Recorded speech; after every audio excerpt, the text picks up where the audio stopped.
की ग्राम सभा हमारे सदस्य सरपंच महोदय के नेतृत्व में की जा रही है, जिसके मुख्य एजेंडा हैं शिक्षा और युवा रोजगार, स्वास्थ्य एवं स्वच्छता, महिला सशक्तिकरण, कौशल विकास और खेल प्रोत्साहन, ग्राम विकास परियोजना।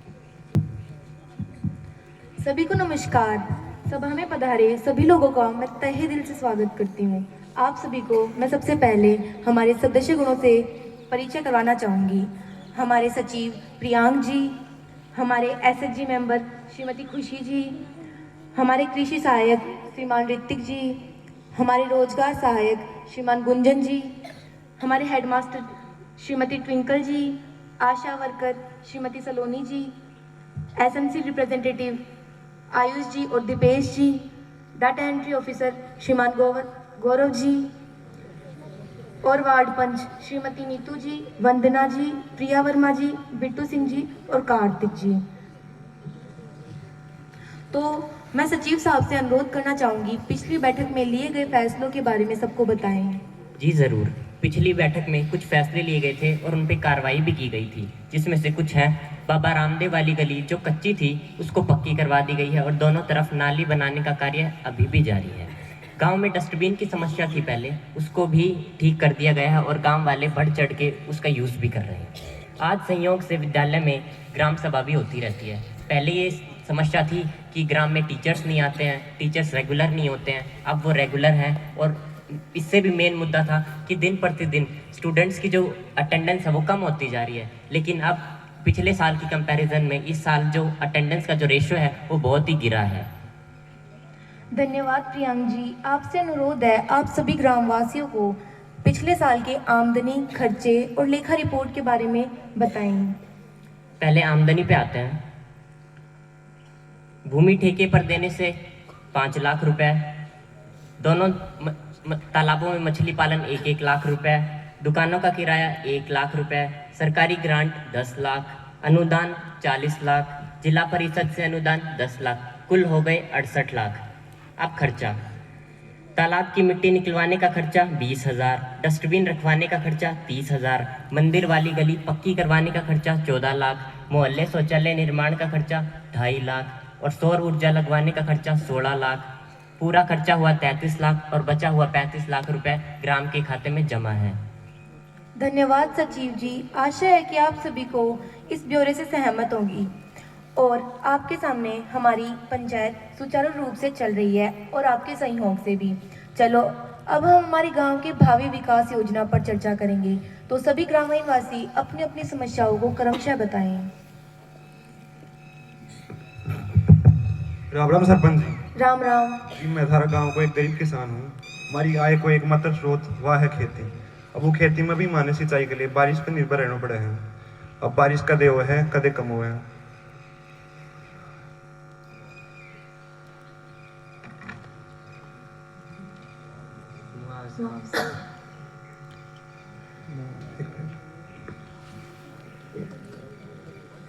और जिस सिंचाई के लिए माने बारिश पर निर्भर रहना पड़े हैं। अब तुम वादा तो बहुत बड़ा बड़ा करो कि तालाब बनाओगा, नहर लाओगा, पर अब तक तो कुछ आई बात को नहीं। और जी माने तो यो तक ना बेरो कि सरकार कौन कौन सी योजना हमारे के लिए बना रही है। जी हाँ, पिछले साल जाडो पड़ी हो तो पूरी फसल खराब होगी। तो मैं सरकार यो ऐलान तो करेगी हर एक किसान ने 50,000 रुपया दिया जाएगा, पर माने तो 1 रुपया भी मिलो। तो सरपंच साहब जी को कोई उपाय काटो। जी, मैं आपकी परेशानी समझ सकती हूँ। मैं खुद भी किसान परिवार से हूँ। कृषि सहायक जी, आपने लोगों को मुआवजा क्यों नहीं दिलवाया और किसानों के हित में आप क्या कहना चाहते हैं? राम राम जी। राम राम। देखो, मैं इनकी बात मानता हूँ। बात यह है कि इन जो समस्या बता रहे ये मेरे पास अभी तक आई नहीं है, इनकी बिल्कुल भी सूचना मेरे पास नहीं है। वो बात रही पानी की समस्या की। पानी की समस्या के लिए राजस्थान सरकार ने एक योजना बनाई थी, फार्म पोर्ट योजना, जिससे वह हमारे गांव में आ रही है धीरे धीरे, और जिससे जितना हो सके उतना किसानों को फ़ायदा देंगे हम। और हम किसानों के खेतों में तालाब बनाएंगे जिससे वे बारिश के मौसम में भर जाएंगे और पूरे साल भर किसान जब चाहे प्यो ले सकते हैं पानी को। और बात है मीटिंग की, मीटिंग हम किसानों की मीटिंग कराएंगे जिसमें जितनी भी राजस्थान सरकार की योजना है वो सारी के इनको बारे में बता दी जाएगी। और हमें इन्हें कार्ड देंगे, सॉइल हेल्थ कार्ड, जिससे इनको पता चल सके कि कब कब कौन से मौसम में क्या क्या कौन सी फसल बोनी है। धन्यवाद। धन्यवाद। और एक बात और जी, अपना गांव में आवारा पशु बहुत गुम्मी हैं। जहाँ पिछली साल ही मारी खड़ी फसल में डंगर चढ़ गया तो पूरा फाजरो खा गया मैं ना तुम्हारे बीज हुए ना कड़वी तो साहब जी तुम्हें को कुछ करो। जी तारो प्रश्न यो ही है ना कि डांगर गणा ही ग्राम में सो इको एक ही इलाज है गौशाला। हम ट्राई करांगा कि जल्द से जल्द जितना भी आवारा पशु ही उड़ान गौशाला में डलवा दें। और रही बात फसल खराब होने की तो उसमें सरकार का मुआवजा दे है, जैसा कि रोजगार सहायक ने बताया कि वो समय समय पे मुआवजा भी देती रहती है। एक बात और जी हमारा अगर बीज हो भी जाओ तो हम बाजार में बेच पा जाओ। अब बड़ी भाई या तो खरीद वालों बने और कोई खरीदा तो बहुत कम दाम में खरीदे जिस मान घाटो है तो सभी कोई उपाय कर दो। एको एक ही उपाय है जी MSP मिनिमम सपोर्ट प्राइस। सरकार आपा भी फसल बोआऊँ पहले एक ऐलान कर दे फिक्स अमाउंट कि यह अमाउंट पे तान फसल बेच सको हो। अब कोई तारी फसल ना खरीद रहे है कोई कारणवश तो है ना तो हम सरकारी मंडी में जा सको हो और उठे जो सरकार निर्धारित करे है वही अमाउंट पे बेच सको। में कोई किंतु परंतु को नहीं होगी, जितनी अमाउंट फिक्स है उतनी पे ही सरकार खरीदेगी। बहुत बहुत धन्यवाद जी शुक्रिया।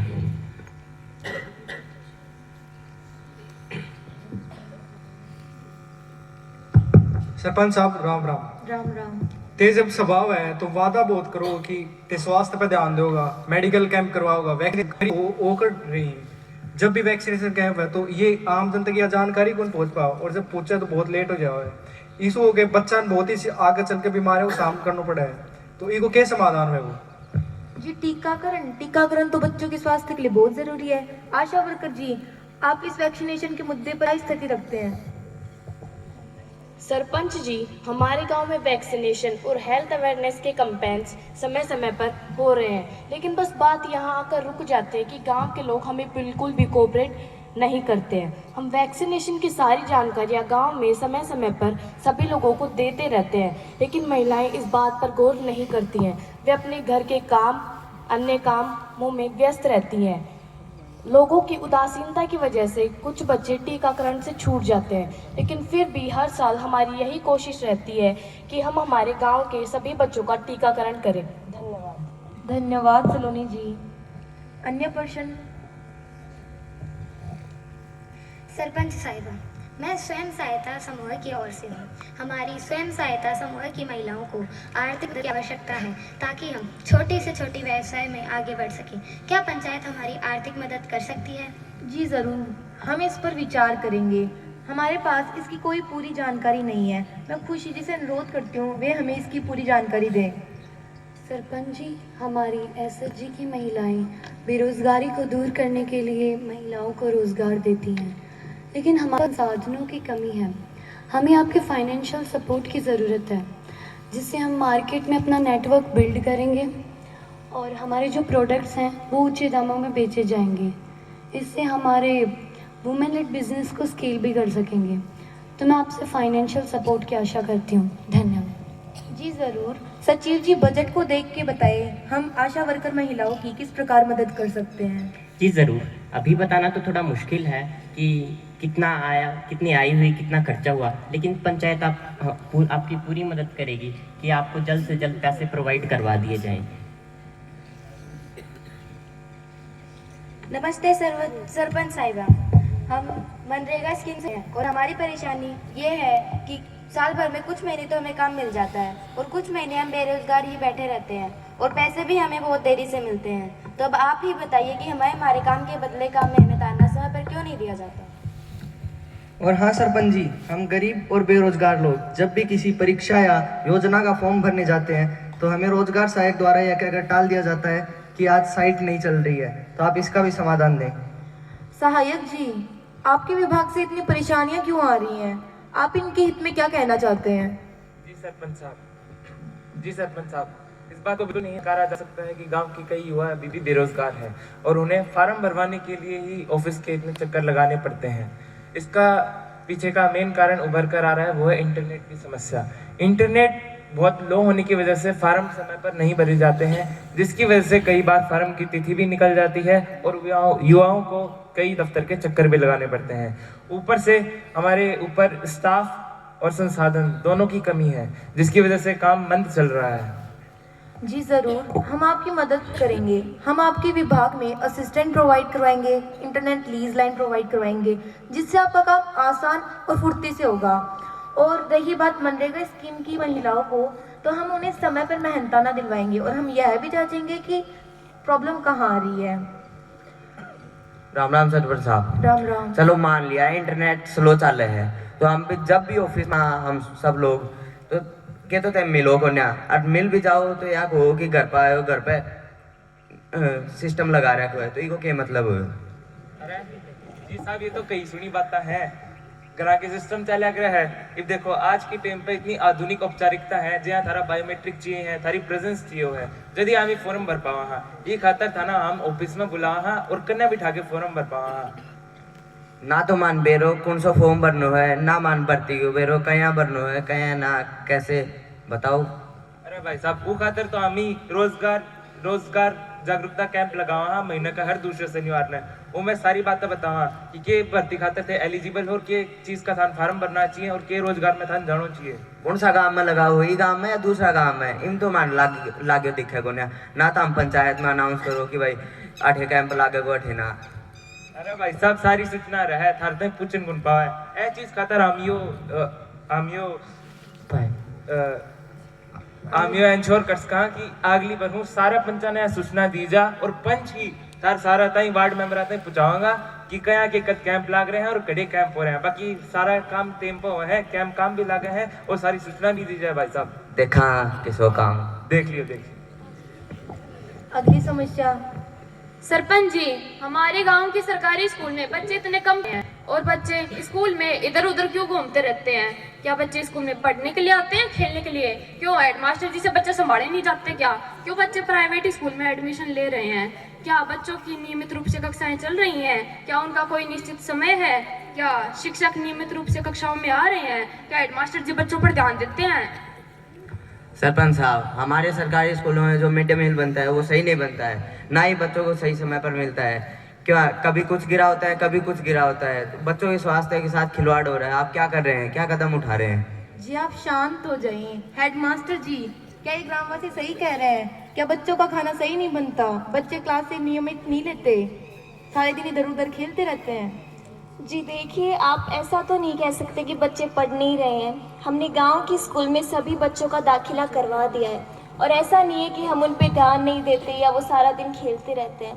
हमारी पिछले साल का रिजल्ट बहुत ही अच्छा रहा है और हमारे बच्चों की नियमित कक्षाएं लगती हैं और उनका खेलने का भी निश्चित समय है, क्योंकि खेलना भी स्वास्थ्य के लिए आवश्यक है। और रही बात मिड डे मील की, तो सरपंच जी, हमारे स्कूल में मिड डे मील का कार्य बहुत ही सुचारू और व्यवस्थित ढंग से चल रहा है। इसमें कोई अनियमितता नहीं है। अगर फिर भी इसमें कोई कमी है तो हम इसमें सुधार करेंगे। धन्यवाद। धन्यवाद हेडमास्टर जी। राम राम सरपंच साहिबा, मैं बिट्टू सिंह वार्ड नंबर 3 को पंच हूँ। आप गाँव में गाँव से शहर जाने के लिए सरकारी बस को ना तो भी के लिए थे कोई MLA साहब से बात करो और आप गाँव के लोगों के लिए समस्या दूर करो। धन्यवाद। नमस्कार सरपंच जी, मैं वार्ड नंबर 2 की सदस्य हूँ। हमारे वार्ड की सड़कें टूटी हुई हैं और उनमें बहुत ज़्यादा गड्ढे भी हैं। बारिश के समय पे वहाँ पे पानी भर जाता है, जिससे लोगों को आने जाने में समस्या होती है। और जो नालियाँ पिछले साल बनी थी वे अभी तक नहीं बनी है। ग्राम पंचायत वाले कर क्या रहे हैं? अब आप ही इसका समाधान कीजिए। क्यों सचिव जी, नालियाँ तो पिछले साल ही बन जानी थी। जी बन तो पिछले साल ही जानी थी और काम चला भी था, 2-3 दिन तक चला, फिर रुक गया। गांव वालों के आपसी मतभेद की वजह से वो काम को बीच में ही रोकना पड़ा। अब गांव वाले बीच में मतभेद करेंगे तो उसमें पंचायत क्या करेगी? लेकिन पंचायत अपना 100% दे रही है कि वो काम जल्द से जल्द वापस स्टार्ट हो जाए। जी ज़रूर। और रही बात सरकारी बस की, तो हम MLA साहब से बात करेंगे और इसकी मांग रखेंगे और हमारे गांव में जल्दी से जल्दी सरकारी बस का प्रबंध करेंगे। कोई अन्य समस्या? नमस्ते सरपंच जी, मैं इस गांव का एक जिम्मेदार नागरिक हूँ। मैंने अपने गांव में यह देखा है कि लड़कियों की शिक्षा पूरी नहीं हो पाती और उनकी कम उम्र में ही शादी हो जाती है, जो कि अत्यंत चिंताजनक बात है। पिछले साल ही हमारे गांव में एक ऐसा केस आया था। तो सरपंच साहिबा, आप लड़कियों की शिक्षा और बाल विवाह को रुकवाने के लिए क्या कदम उठा रहे हैं? यह तो एक गंभीर मुद्दा है। मेरा अन्नू जी से अनुरोध है वे इस समस्या के बारे में चर्चा करें। सरपंच साहब, मैं इनकी बातों से सहमत हूँ। ये बिल्कुल सही कह रहे हैं। मैं 2 मुद्दों पर प्रकाश डालना चाहूँगी। पहला, बालिका शिक्षा। हमारे गांव में लड़कियों की पढ़ाई मिडिल स्कूल के बाद नहीं हो पाती क्योंकि उच्च शिक्षा उपलब्ध नहीं है। तो मैं सरपंच साहिबा से निवेदन करती हूँ कि वे गांव की मिडिल स्कूल को ही प्रमोट करा दे ताकि उच्च शिक्षा सबकी गांव में ही सुनिश्चित हो सके। दूसरा जो बड़ा विषय है वो है बाल विवाह का। लड़कियों की छोटी उम्र में ही शादी कर दी जाती है जिससे उनका शारीरिक व मानसिक विकास रुक जाता है। तो मैं इसके लिए आप सबकी सहायता मांगती हूँ। मैं सभी ग्रामवासियों से अपील करती हूँ कि वे अपना सहयोग प्रदान करें। धन्यवाद। जी अन्नू जी, आपका सुझाव उत्तम है। हम हमारे गांव में मिडिल स्कूल को सीनियर सेकेंडरी स्कूल में प्रमोट करवाने के लिए पंचायती राज में अपनी मांग रखेंगे। हमारे लिए लड़कियों की शिक्षा प्राथमिकता है। आगे की जानकारी हमें सचिव साहब देंगे। जी, आप पंचायत में ये मुद्दा लेके आए हैं कि बाल विवाह का, तो इससे अगर सच बताएं तो पंचायत इसमें 100% नहीं दे सकती। अगर गांव वाले ये अवेयर नहीं होंगे, अगर गांव वालों को ये नहीं पता होगा कि किसके घर पे शादी है और क्या वो एलिजिबल तो है, क्या वो 18 साल की हो तो गई है। अब पंचायत को अगर नहीं भी पता चलता है कि वो 18 साल की है नहीं है, लेकिन गांव वालों का ये कर्तव्य बनता है कि उसकी रिपोर्ट क्या तो पंचायत में बताएं या कहीं और किसी और ऑफिस में जाके करें। तो गांव वालों को अवेयर रहना चाहिए और कनेक्टिव पंचायती राज डिपार्टमेंट से कनेक्टेड रहना चाहिए ताकि समय समय पर उनको पता चल सके कि क्या सही है और क्या गलत। धन्यवाद सचिव जी। कोई अन्य मुद्दा? नमस्ते सरपंच जी, मैं वार्ड नंबर 4 से हूँ। हमारे वार्ड में बुजुर्ग महिलाओं को पेंशन समय से नहीं मिलती है। साथ ही हमारे वार्ड में वाहन बहुत तेजी से चलते हैं जिसका मुख्य कारण है चौराहों पर स्पीड ब्रेकर का ना होना, जिससे बहुत सारे सड़क हादसे भी हो जाते हैं। मेरी आपसे विनती है कि आप हमारे वार्ड में स्पीड ब्रेकर बनवाएं और बुजुर्ग महिलाओं के लिए कुछ कदम लें। जी ज़रूर। सचिव जी, महिलाओं को पेंशन समय पर क्यों नहीं मिल रही? जी, अगर ग्राउंड लेवल पे कोई दिक्कत है तो हम इसका अभी कोई इलाज करेंगे, लेकिन अगर आगे से अगर सरकार ही अगर पेंशन में देरी दे रही है तो हम ये मांग रखेंगे कि हमारे गांव की महिलाओं की और बुजुर्गों की पेंशन जल्द से जल्द उनके अकाउंट में डाली जाए। और ये शिकायत हम पंचायती राज डिपार्टमेंट में और जो मानसिक एक मीटिंग होती है ग्राम सेवक सचिवों की, उसमें ये मुद्दा उठाएंगे। और रही बात स्पीड ब्रेकर बनवाने की, उसका बजट पास हो चुका है, वो उसका कंस्ट्रक्शन धीरे धीरे स्टार्ट हो जाएगा और वो जल्द से जल्द आपके चौराहों में और गांव के सड़कों में जो मेन शहर से कनेक्ट करती हैं वहाँ पे स्पीड ब्रेकर बनवा दिए जाएंगे ताकि वाहन तेज़ी से ना चले और गांव वालों की सुरक्षा बनी रहे। जी ज़रूर। कोई अन्य समस्या है?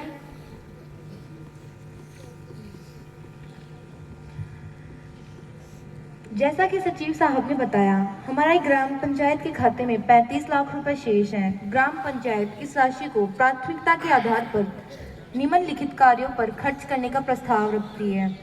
वार्ड नंबर 3 से बस स्टैंड तक टूटी रोडों की मरम्मत के लिए, साथ ही स्पीड ब्रेकर को निर्माण के लिए 20 लाख रुपए। वार्ड नंबर 2 में नालियों के निर्माण के हेतु राशि 10 लाख रुपए।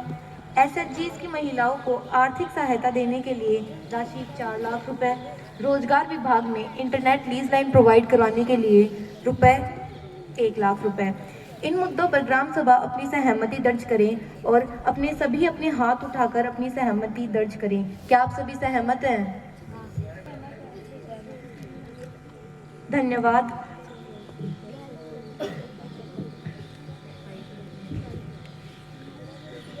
आज की सभा के समापन से पूर्व मैं रिंकू, सरपंच ग्राम पंचायत काजरा की ओर से आज के सफलतापूर्वक संचालन के लिए सभी सदस्यगणों का और सभी ग्रामवासियों का धन्यवाद ज्ञापित करती हूँ। आप सभी का सहयोग हमारे साथ ऐसे ही बना रहे। आप सबने अपना कीमती समय निकालकर इस सभा को सफलतापूर्वक संचालित करवाया है।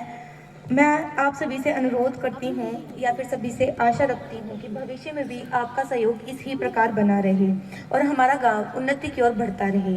धन्यवाद। आज की सभा यहीं समाप्त होती है। जोरदार तालियों से